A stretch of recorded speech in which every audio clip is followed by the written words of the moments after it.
అందరికీ నమస్కారం. కుంసెట్ శ్రీనివాస్ ఛానల్ స్వాగతం. ఫస్ట్ టైం చూసినప్పుడు సబ్స్క్రైబ్ చేసుకుని బెల్ సింబల్ ప్రెస్ చేయండి. మన ఛానల్లో 1600 పైగా వీడియోలు ఉన్నాయి. ఈ వీడియోలో మీకు కావలసిన సమాచారం ఖచ్చితంగా లభిస్తుంది. హైకోర్టు, సుప్రీంకోర్టు జడ్జిమెంట్లు ప్రధానంగా ఇంపార్టెంట్, అవి కూడా లభిస్తాయి. ఈరోజు ముఖ్యాంశం ఏంటంటే, భర్త మరణించిన తర్వాత అతని ఆస్తిలో భార్యకు ఎటువంటి హక్కు లేదు అని చెప్పి హైకోర్టు తీర్పు చెప్పింది. ఏ సందర్భంగా చెప్పారు, ఎందుకు, ఎలా వివరించారన్నది మీకు క్లియర్గా చెప్తాను. అప్పుడు అర్థమవుతుంది. వీడియో చివరి వరకు చూడండి. అలాగే డిస్క్రిప్షన్ బాక్స్లో లింక్ పెడతాను. అంటే ఆ సమాచారం మొత్తం మీకు అందులో లభిస్తుంది అనమాట. వీలుంటే కొన్ని ఇంగ్లీష్లోని, తెలుగులో రెండిట్లో పెడుతున్నాను. కొన్ని అయితే మనకు లభించిన సమాచారం ఏ భాషలో లభిస్తే అవి పెడుతున్నాను. అది ఒకసారి పూర్తిగా చూస్తే మీకు అర్థమవుతుంది. ఇటీవల హైకోర్టు ఒక తీర్పు వెలువరించింది. ఈ ఆస్తి హక్కుల తాలూకా వివరాలనేవి వివరిస్తూ పూర్తిగా భర్త మరణించిన తర్వాత భార్యకి పూర్తి హక్కులు ఉండవు, అలాగే పిల్లలు ఇతర వారసుల్ని సంప్రదించకుండా అమ్మడం కానీ విభజన చేయడం కానీ ఏకపక్షంగా భార్య చెయ్యలేదు అని ఒక స్పష్టమైన తీర్పిచ్చింది. ఎందుకంటే చాలా కుటుంబాల్లో ఆస్తుల మధ్య పంపకాలు, గొడవలు అనేవి విపరీతంగా పెరిగి వాళ్ళు న్యాయస్థానాలని ఆశ్రయిస్తూ వస్తున్నారు. ఈ సందర్భంగా న్యాయస్థానాలు అనేవి స్పష్టమైన, ఖచ్చితమైనటువంటి తీర్పులు చెప్తూ ఎవరికి ఎలాంటి ఆ హక్కులు సంక్రమిస్తాయనేటువంటి చెప్పవలసిన బాధ్యత ఉంది. కాబట్టి అలాగే వారసుల తాలూకా వాటాల్ని రక్షించవలసినటువంటి బాధ్యత కూడా న్యాయస్థానాల మీద ఉంది. కాబట్టి ఈ తీర్పుని స్పష్టంగా వివరిస్తూ చెప్పడం అనేటువంటిది జరిగింది హైకోర్టు.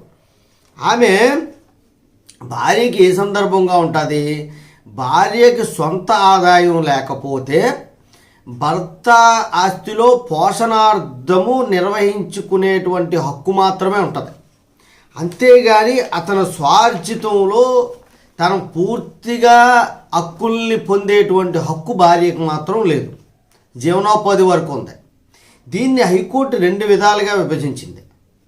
తల్లిదండ్రులు, పిల్లలతో సహా ఇతర కుటుంబ సభ్యులకు కూడా ఆస్తిలో వాటాలు కలిగి ఉంటారని కూడా చెప్పింది. అయితే హైకోర్టు తీర్పులో స్వీయ ఆస్తి, స్వయ ఆర్జిత ఆస్తి అంటారు. అంటే భర్త తను సొంతంగా సంపాదించుకున్న ఆస్తి, పూర్వీకుల ఆస్తి, అందులో అతనికి వచ్చినటువంటి వాటా. పూర్వీకుల ఆస్తిలో ఈమెకేమీ సంబంధం ఉండదు. పూర్వీకుల ఆస్తి వాళ్ళ వారసులు వాళ్ళు సమానంగా పంచుకుంటారు. అలాగే భర్త ఆస్తిలో ఈమె పోషణార్థం రావలసినటువంటి పోషణ కోసమే, ఎప్పుడు ఈమెకు సొంతంగా సంపాదన ఆదాయం లేని సందర్భాల్లో లేక పోషణార్థం నిర్వహించవచ్చు. అంతేగాని పిల్లల్ని ఇతర వారసుల్ని సంప్రదించకుండా ఈమె విక్రయించడం కానీ విభజన చేయడం కానీ చెయ్యలేదు. ఎందుకంటే తల్లిదండ్రులు, పిల్లలతో పాటు కుటుంబ సభ్యులకు కూడా ఆస్తుల్లో వాటాలు వస్తాయి. అలాంటి సందర్భంలో భార్యకి ఎటువంటి సంబంధం ఉండదని ఖచ్చితంగా హైకోర్టు తీర్పు చెప్పింది. పిల్లలు ఇతర వారసులని సంప్రదించకుండా ఈమె ఏకపక్షంగా ఏ నిర్ణయం తీసుకోకూడదు. భర్త తాలూకా సొంత ఆస్తి, స్వార్జితం అయినప్పటికీ కూడా.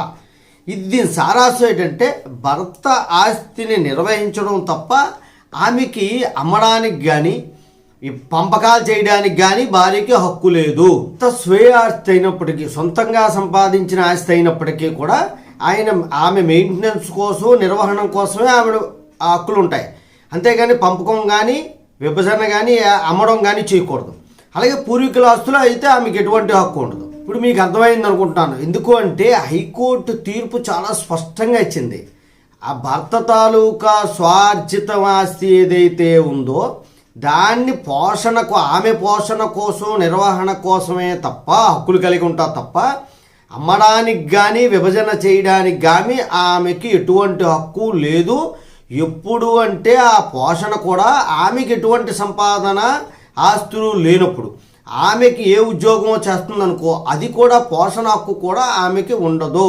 అందువల్ల మరణించిన భర్త ఆస్తిపై భార్యకి ఎటువంటి హక్కు లేదు అని ఈ తీర్పు వెలువడించింది. దీని పూర్తి వివరాలు మీరు డిస్క్రిప్షన్ బాక్స్లో చూస్తే ఇంకా బాగా అర్థమవుతుంది. నేను చెప్పిన దానికంటే చదివితే కొంతమందికి అర్థమవుతుంది.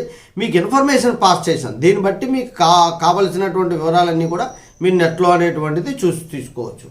జై హింద్, భారత మాతాకి జై.